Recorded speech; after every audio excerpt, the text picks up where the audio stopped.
You went to bed determined, setting 12 alarms for the next morning, ready to start the day early and be productive. But the moment that first alarm rings, the temptation to hit snooze feels impossible to resist. All that energy from the night before just vanishes. Suddenly, crawling out from under the covers feels like one of the hardest tasks in the world, almost as tricky as trying to pronounce Worcestershire sauce. And just like that, the day, barely started, already feels like your enemy instead of the challenge you were supposed to take on. While the cursor blinks on your computer screen, your to-do list seems to stare back at you, begging you to get something done. You know you should be working, but you just can't seem to start. And when you finally try, distractions online pull you in, tab after tab, scrolling endlessly through social media feeds, hoping some magic post will appear that you just can't miss. The cycle continues. You refresh YouTube non-stop, waiting for some quick-cut, attention-grabbing video to pop up and pull you in. But this isn't one of those videos.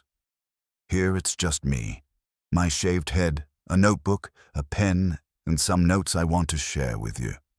And everything I've described so far? I've lived it too. That's why I can say this with confidence. You're not lazy. You're just lost. Lost in a flood of overstimulation you can't seem to control. And believe me, that's completely normal. Today, we live in the most overstimulated era in human history. It's not that you're weak or incapable. Honestly, it's a miracle if anyone can focus these days. This video will be different from the ones you're used to. No frantic edits, no flashy animations, just me, talking straight to you. Think of this as a chance to calm your mind. A pause, a mental reset.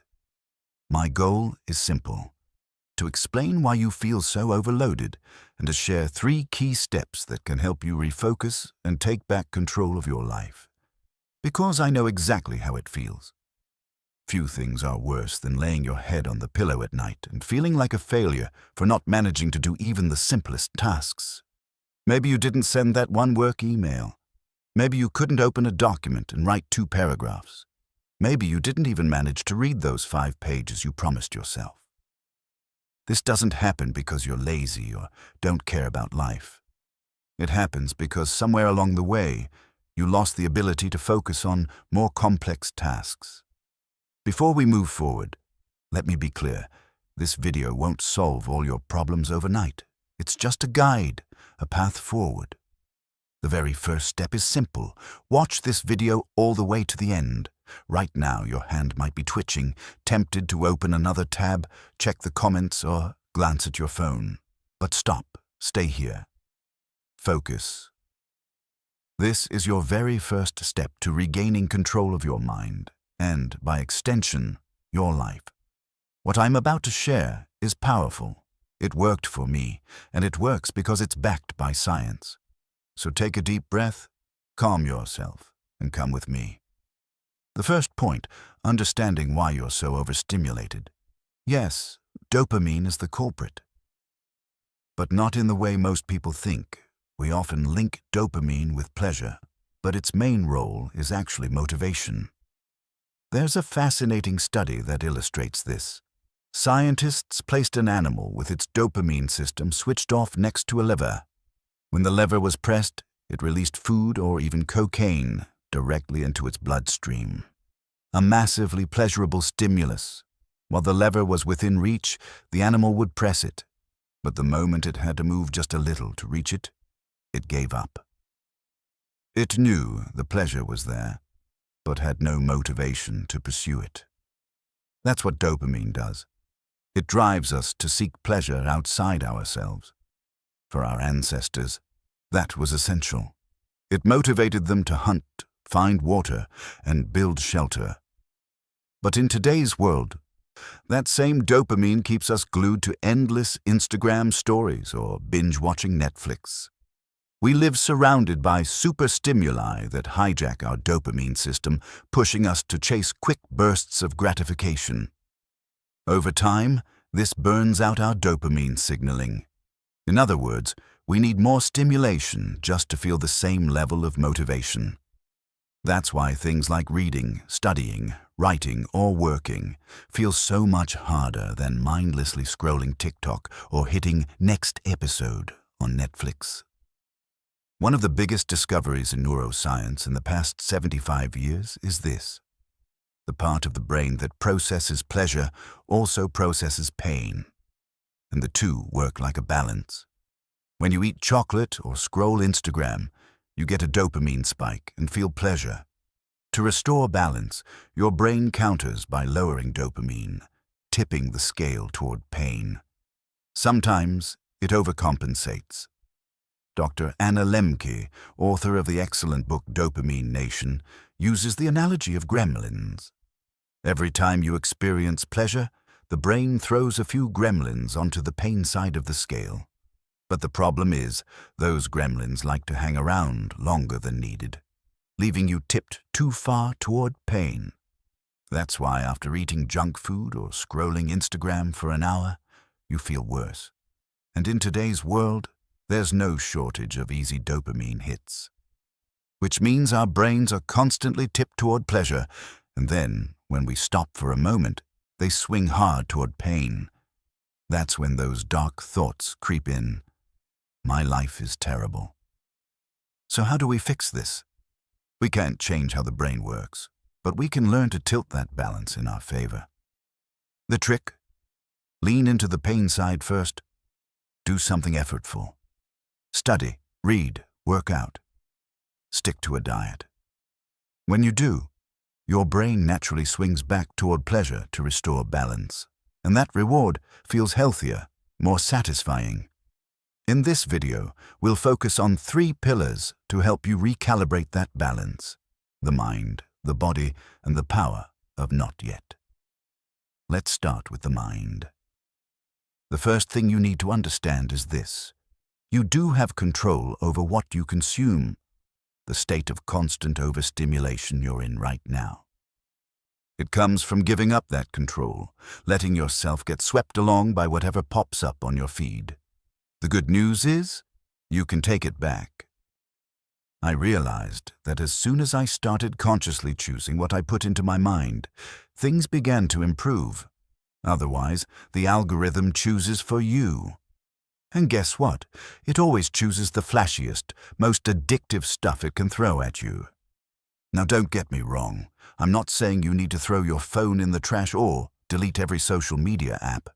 The truth is, the internet and social platforms are incredible tools. They connect us, give us access to information, even help us unwind. The problem isn't using them. The problem is how we use them. The goal is to consume more intentionally, to feed your mind with things that actually matter to you. Think about it like food. If all you do is mindlessly scroll memes and junk posts, that's basically the fast food of the internet. A little junk food once in a while. Fine. We all love pizza sometimes. But imagine eating fast food for every meal, every day. Your health would collapse. The same goes for your mind. Constantly feeding it empty, meaningless content wrecks your mental health. If you want a healthier relationship with the internet, you have to get selective. So the real challenge is this. Figure out what you're genuinely curious about, then go looking for content that feeds that curiosity. When you do that, not only does the internet become more enjoyable, but you start feeling real satisfaction again from the things you read, watch, and do each day. For example, maybe you follow a bodybuilder like Ramon Dino, and that sparks you to dig deeper into training methods, workouts, and nutrition. Or maybe you admire someone like Wesley De La Rosa. Personally, I really look up to him. Here's the science. When you consume content with intention, your brain processes it completely differently than it does random scrolling. If you open YouTube or Instagram with a clear goal in mind, you're searching. You're directing your attention instead of letting the algorithm bombard you with whatever it thinks will hold you longest. That kind of conscious consumption doesn't just capture your attention, it gives your attention purpose. And since we're here, let me make a quick recommendation. I'm about to launch my own newsletter. Links in the description. I'll also recommend a few others I really enjoy, especially one by a writer named Sal, who started posting on LinkedIn and turned it into a daily newsletter that's both funny and insightful. Honestly, I get a lot of my news that way, plus memes and thoughtful commentary. It's well written, curated, and intentional. If you want to explore more about intentional consumption, I'll also leave a list of books and articles I personally use. But beyond consuming more consciously, I strongly suggest you find a way to share what you learn. That could be YouTube videos like this one. But maybe your thing isn't video. You could make a podcast, write blog posts, publish newsletters. The format doesn't matter. What matters is starting. Honestly, the simplest first step is exactly what I did when I began. Jot down everything that sparks your interest. Write your thoughts, your reflections. Doing that alone will give you fresh perspectives on your own life. And here's the truth. Creating anything, whether it's writing, recording, or making art, is tough, but it's also incredibly rewarding. At the end of it, you get that dopamine surge, but this time it's the good kind, the kind that comes from effort and pride in something you made. Here's the big lesson. Meaning and clarity in life don't appear out of nowhere. They come through action. It's action that brings clarity, not the other way round. If you want that clarity, you've got to read, write, reflect, and do. Now let's talk about the second pillar, the body. And I'm not talking about appearance here. I mean movement, activity. It's essential that you find some physical activity you actually enjoy. That could be anything.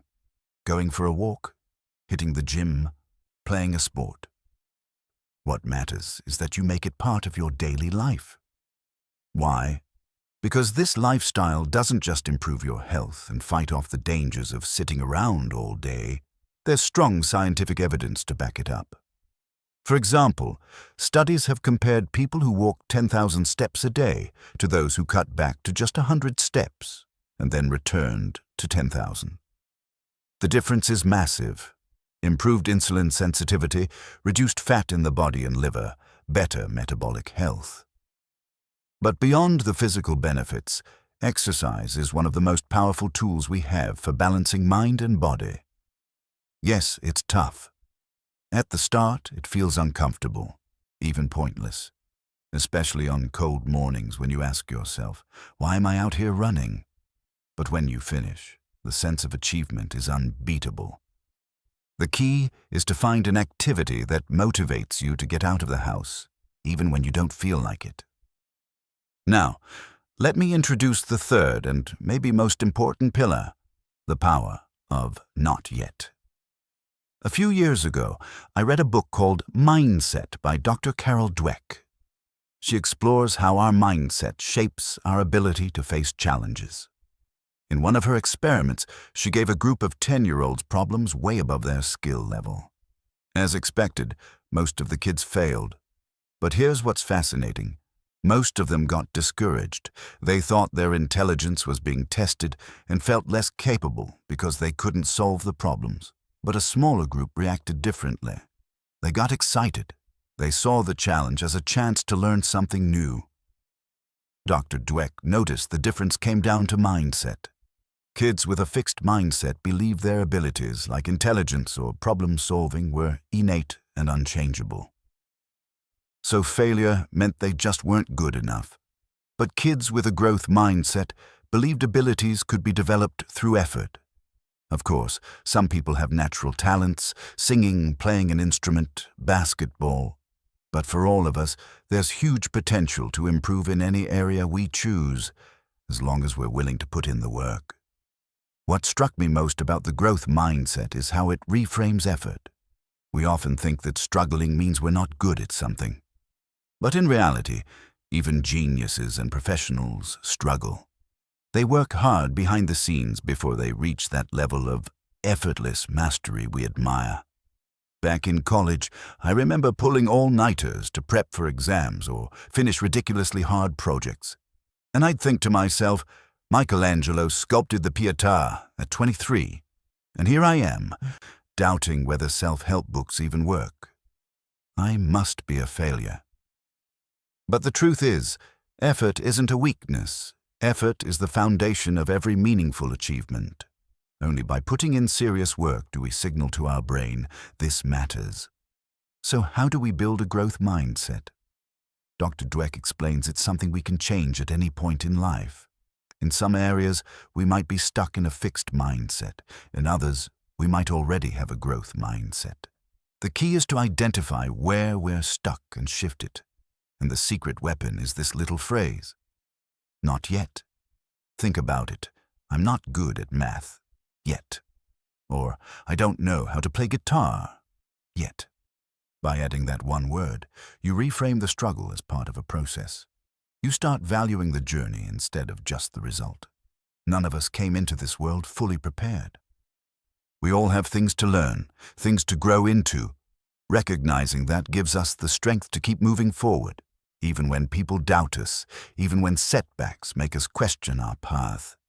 Understanding that it's all a process lets us say, I'm not good at this yet, but I'm on my way. Changing your mindset, taking care of your body, and being more selective about what you feed your mind online. These are the 3 pillars of transformation. This is what changed my life. It's what motivated me to create this channel, to share these ideas, and to hopefully help others find their own path. I know this video was long, and it was just me, talking straight to the camera. Maybe you liked it, maybe you didn't. Either way, tell me in the comments what you think of this format. But here's the main point. You are responsible for your own path. The control of your mind is in your hands. If you don't take the reins, the world will do it for you. And let's be honest, the world doesn't care about your mental health or your well-being. It just wants your attention to profit off it. But here's the good news. If you made it this far, you already took the first step. You focused on something that wasn't just constant, flashy stimulation, and that's a win. That's the beginning of taking back control of your mind, your brain, and your life. Just remember one thing. This video isn't a magic fix. You're not going to walk away instantly transformed. This is just the beginning, a process you have to take step by step. Now the choice is yours. Are you going to take control of your brain and your life? Or are you going to keep letting algorithms decide for you?